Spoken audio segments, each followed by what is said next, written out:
This is a download from BBC Learning English. To find out more, visit our website. 6 Minute English From bbclearningenglish.com. Hello, I'm Rob and welcome to 6 Minute English, where today we're chatting about a pedestrian topic and 6 items of related vocabulary. Hello, I'm Neil. A pedestrian is someone who walks around rather than travelling by car or bus. But in Rob's sentence, he used the adjective, and in this context, it means dull or uninteresting. And of course, I was making a pun, Neil. Because of course, the show is going to be extremely interesting. It's about safety on the streets and whether pedestrianisation is a good thing or not. Pedestrianisation means changing a street into an area that can only be used by pedestrians. Well, it sounds like a good idea. No traffic, less noise and air pollution, and no chance of getting knocked down by a car or a bus. There are plans to pedestrianise Oxford Street, which is one of the busiest shopping streets in London. That's right. The Mayor of London wants to tackle, or make an effort to deal with, air pollution in this very busy spot, where the amount of traffic is definitely a problem. In fact, can you tell me, Neil, what's the average speed of a bus travelling along Oxford Street? Is it A, 4.6 miles per hour, B, 14.6 miles per hour, or C, 46 miles per hour? And I think it's 14.6 miles per hour. A sounds too slow and C sounds too fast. OK, we'll find out the answer later on. The problem is the traffic doesn't just disappear. You ban it from one area and it gets rerouted somewhere else. Ban means to say officially that something can't be done. And reroute means to change the direction you're travelling in order to reach a particular destination. That's true, Rob. It must be a big headache for city planners. Well, let's listen now to Joe Irvin, Chief Executive of Living Streets. He's going to talk some more about why traffic is causing problems in our towns and cities. In 1970, we had 20 million cars in this country. Now we have over 30 million cars in such a short period.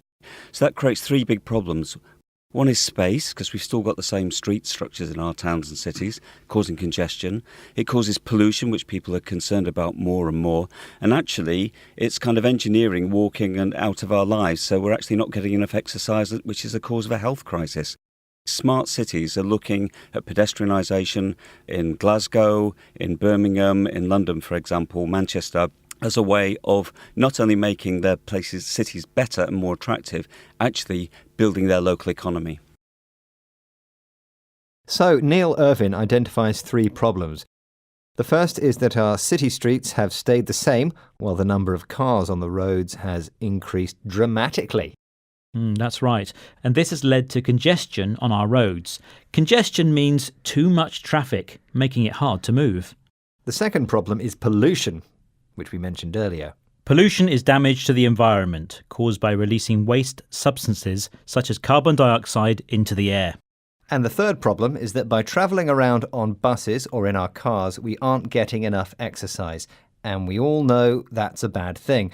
Would pedestrianisation engineer walking back into our lives, do you think? I'm not sure, Neil. It would be great if we could go shopping or walk to work without breathing in fumes or worrying about getting knocked down by a car. But banning all motorised traffic from town centres might make life difficult for people to get around. Well, I'm not a town planner and I don't have the answers, but I would like to know if I got the answer right to the question you asked me earlier. OK, well, I asked you, what's the average speed of a bus travelling along Oxford Street? Is it A, 4.6 miles per hour, B, 14.6 miles per hour, or C, 46 miles per hour? And I said 14.6 miles per hour. And that's not slow enough, Neil, I'm afraid. The answer is actually 4.6 miles per hour. And we pedestrians walk at an average speed of 3.1 miles per hour, apparently. Oh, good to know.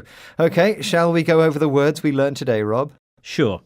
The first one is pedestrian, a person who is walking, usually in an area where there's traffic. Sorry, you can't ride your bike here. The path is for pedestrians only. The adjective, this book is full of very pedestrian ideas. I wouldn't read it if I were you. I've crossed it off my list, Neil, thank you.